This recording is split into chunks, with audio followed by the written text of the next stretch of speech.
Michelle, Justin, probably a question for you guys. Was there a bit more pressure on you knowing that if the outcome wasn't the happy ending that you got, you potentially could have been blamed for being a distraction?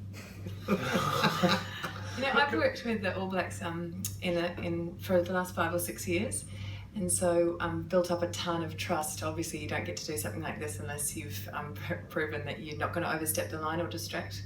So I was really aware the entire time where that line was, and probably, if I got an inch, I took 3/4 just to make sure that I wasn't a distraction. And like Richie said, I trusted him and that he would let me know when it was okay to shoot, and of course you are able to compartmentalise media all the time, right? And because we have a good relationship, it just was probably like catching up for a chat, and then he got on with it. So no, it wasn't something I was concerned about, no. Also, I don't think there was any chance that you were going to get distracted. I mean, as you talk about in the film, as you get closer and closer to that final, it's that tunnel vision, and even your closest relationships start to sort of get pushed back a little bit. So, us with a camera, it's like well afterthought. For you, Richie, is it hard to balance having the flies on the wall and sort of reassure your teammates, I'm not going to be distracted by it as well?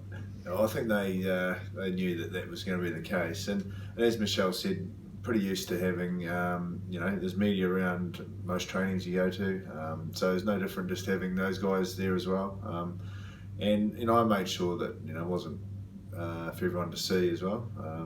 I was pretty conscious of making sure that was the case, but I guess the big thing I was making sure that I could, the big thought that went into it is how am I going to make sure I can not let this become a distraction. And it became like everything else that you got to deal with as a rugby player.